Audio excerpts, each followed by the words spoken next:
Hello, thank you all for joining me tonight. If you would please direct your attention to the camera and give a quick wave to prove that there is here. I'm also here. What, am I in frame? Oh, there. Okay. Okay. I'd like to begin this speech by presenting you with a riddle. Have you ever wondered if you or someone you know might be a psychopath? Here's a quick way to tell. Please note that this is in no way an accurate diagnostic tool, rather just a fun riddle. This is a story about a girl. Well,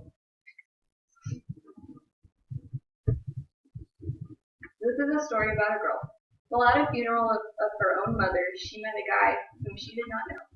She thought the guy was amazing. So much the dream guy that she was searching for that she fell in love with him immediately. However, she never asked for his name or number, and afterward could not find anyone who knew who he was. A few days later, the girl killed her own sister. The question is, why did she kill her?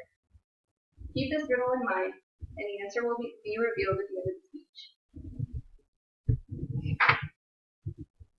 Today I will be informing you about the basic characteristics of a psychopath, and will give a brief comparison between psychopathy and sociopathy.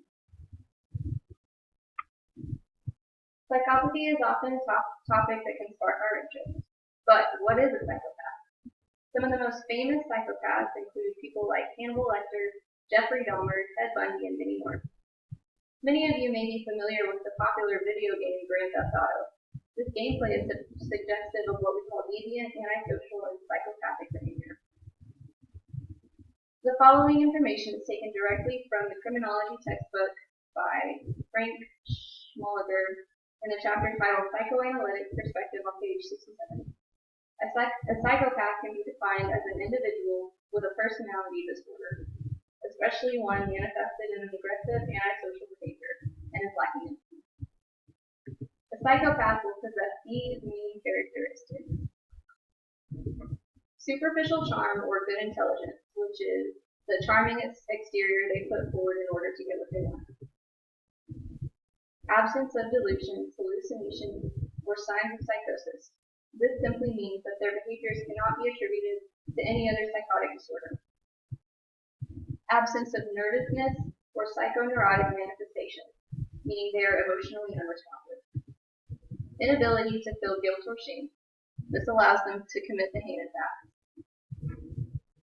Unreliability. You can't expect them to show up on time. If they don't want to do something, they're not going to do it. Chronic lying. Ongoing antisocial behavior. Antisocial behavior is common among prisoners. Antisocial behavior is behavior that is deviant from social norms. Those who exhibit antisocial behavior are often people who remove the animals with kids, or were bullies or got into trouble in school a lot. They may have previously been diagnosed with conduct disorder. Poor judgment and inability to learn from experience. An impersonal, trivial, and poorly integrated sex life, so casual sex. Unresponsiveness in general interpersonal relationships. Some psychopaths can be very adaptive and charming, but this is just an imitation of emotions that they have learned by watching others. They are simply emulating those emotions. They are not good at maintaining relationships. Failure to follow any life plan, and self-centeredness and incapacity to love. Psychopath is a legal term, not a psychological term.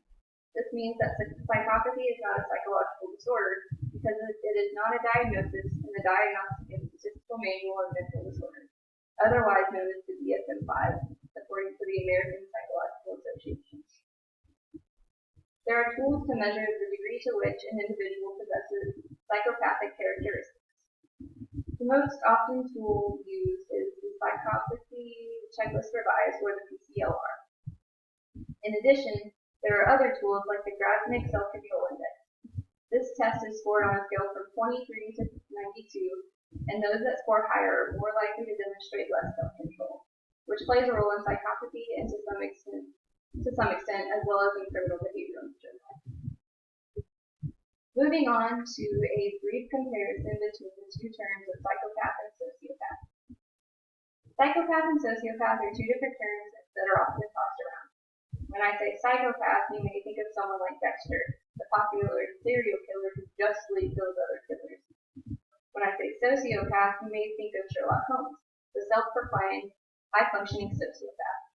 Of course, we know that TV is never really an accurate portrayal of things of this nature. The two terms are very similar, but the bottom line is that psychopathy is an issue of biology. The individual's brain is not developed in the same way a healthy human brain is. Sociopaths can be raised.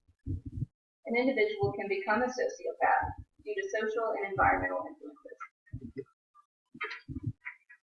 This concludes my speech about the basic characteristics of a psychopath and a brief comparison of psychopathy to sociopathy.